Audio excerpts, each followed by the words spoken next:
Hi, and welcome to Good Deeds Real Estate with Mission. I'm Diane Davidson. This is Bill Weidecker. By now, I think you know our relationship, right? No longer to be confused. No. Anyway, Are you wearing the same thing as last week? yes, I am. It's been Me a very, too. very busy week. I haven't had time to change. They said nobody would notice, but now they will. This is what I wear on Mondays. It's the Monday outfit. Yeah. It's like school. Yeah. Pork chops tonight. Mhm. Okay, very predictable. If only. Anyway, so today we want to talk about sort of how the market feels. There's so much talk about the numbers, and last week we did our, the monthly numbers and the year-to-date month numbers for New Hampshire. So, we're on a call every morning at 8:30, about 40 of us talking about all sorts of business things, and we get a lot of information from each other. And there seem to be some underlying, trends, behaviors, so I thought we'd touch on that. Okay, so go ahead. Okay. Well, that call ranges anywhere from 30 to 50 people on a daily basis. And when we talk about the numbers, it's what do you see? What do you feel? What do you think? And how are people behaving? Yeah, because the behaviors start to come out way before it's Results. actually data that you can say, well, it's evident, because the data shows up 60 to 90 days later. So let's talk about what I think and maybe what you think, and we'll In that just order, would you turn say? it into a conversation. Well, you can interrupt Okay, me. I'll go first. You do it. Like it's my job. Go ahead. So Wait a minute. No, I'm just kidding. Go ahead. It's all I know. timing. Yes, timing. It seems as though, it doesn't seem as though there are still multiple bid situations. There seem to be fewer, Yeah, I don't Right. think there's any question about it. right? And we spoke to actually a loan officer, a lender, who said that over a weekend, there were all of the properties that he saw go under agreement were at asking or below asking. Now, part of that's a function of people, some sellers asking too much because they sort of raise the bar that will raise itself. People don't need to tack on a premium because of the appreciation that they believe is coming their way, right? Mm-hmm. So we're seeing more inspections, fortunately, many more. There are probably more offers that include home inspections than not, and that's great as far as I'm concerned, and I think you agree with that. Oh, I do. I mean, I want the buyers and sellers to know about the property that Exactly. they're buying and selling. Mm-hmm. And not all sellers have the ability to know everything about the property. Only an inspection can, in some ways, uncover some of those things. Correct. We are seeing other conditions start to find their way in the offers again, where they would not have been considered before. On the call just the other day, one of our agents said, I had an offer accepted. Our buyer clients had an offer accepted with a home sale contingency, meaning the offer was conditional upon the buyers selling a home that they owned. And the sellers of this offer said, we'll take it. Where maybe 90 days ago, 6 months ago, they would have said, there would have been way more offers. They were the only offer in. And they probably would not have had their offer accepted with a home sale condition. Right. The market has changed a bit.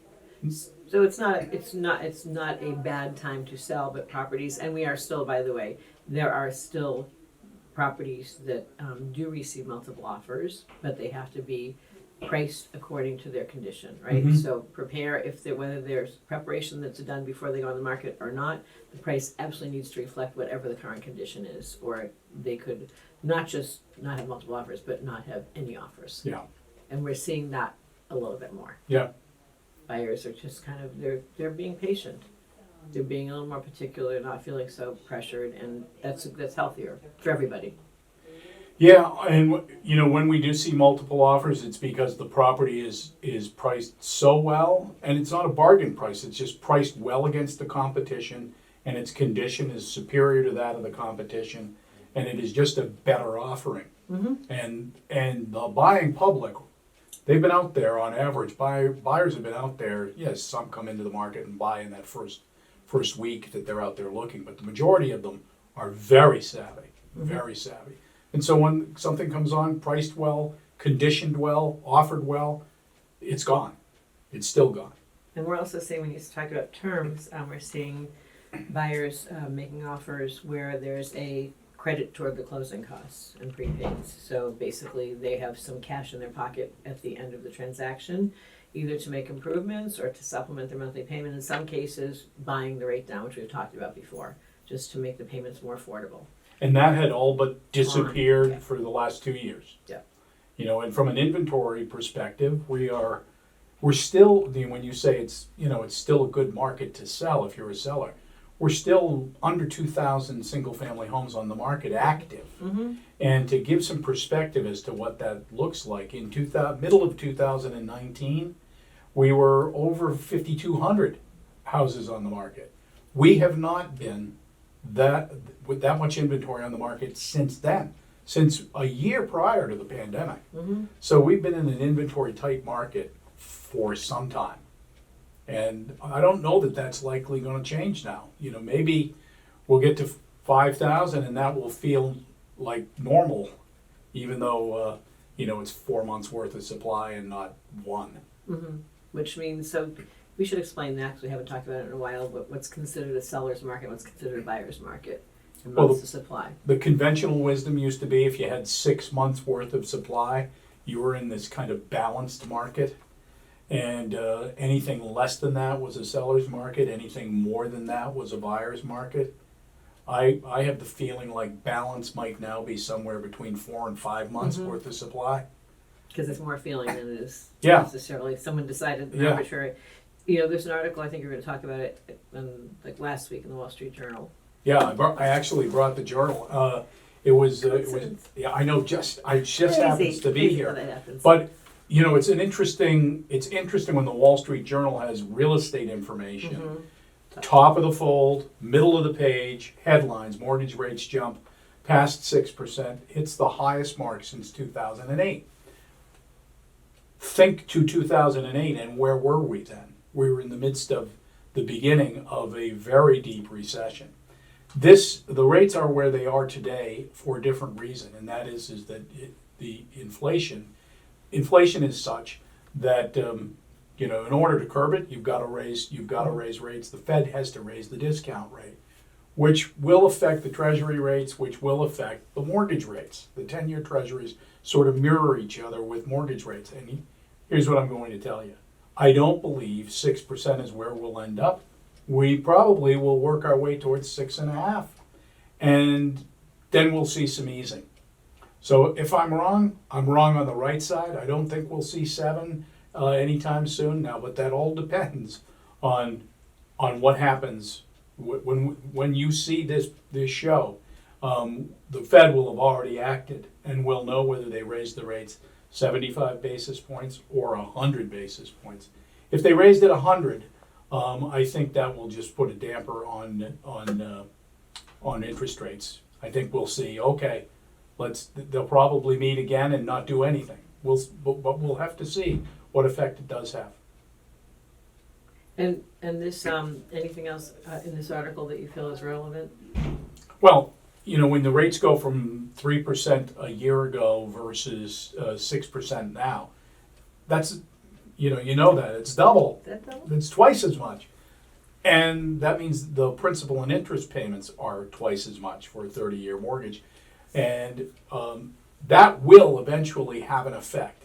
You can't double the interest rates and double effectively the principal and interest payments, and not start to put a wall up of affordability for buyers at the very early rung of that first-time home buyer category.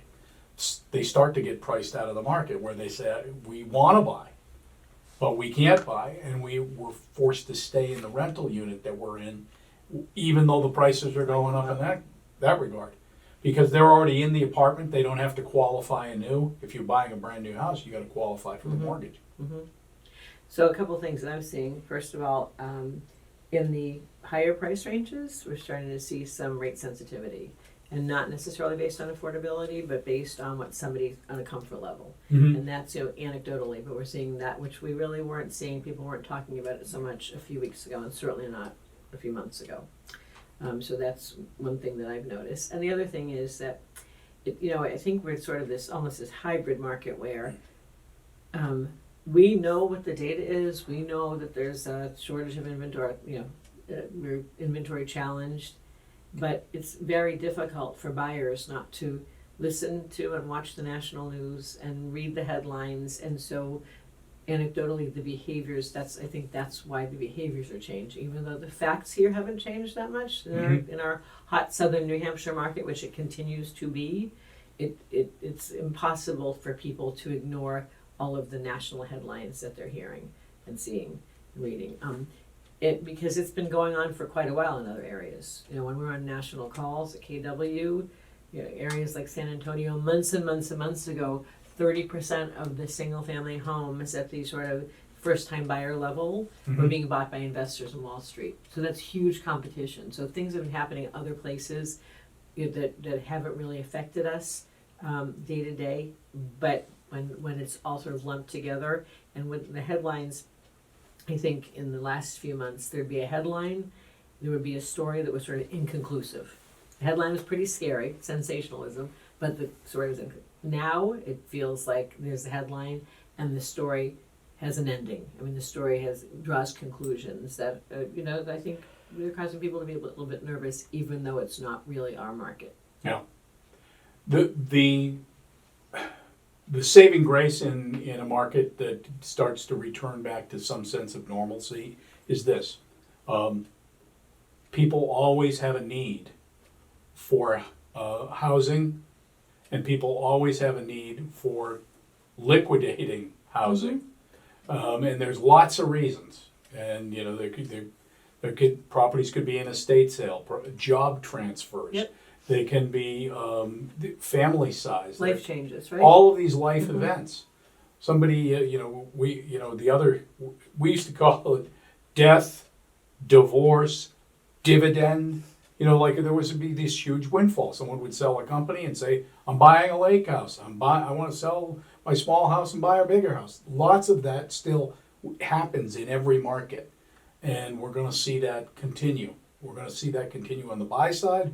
We're going to see it continue on the sell side. So if there's 10% less unit sales next year for the rank and file real estate agent out there and rank and file seller and buyer, it's just a question of, are you able to sell at the price that the market dictates at the time? That's all. And are you able to buy at the price and interest rates that are dictated to you at the time? I just had a thought, because I was going to try and be funny and say, life happens, shift happens, right? Yeah. And people keep talking about the shift. And the truth is, there has been a shift here, but we haven't had a shift in prices necessarily. We've had a shift in behavior. And I think that's the bottom line here, is that people are, buyers and sellers are behaving a little bit differently. And as long as, here we go, as long as they're being guided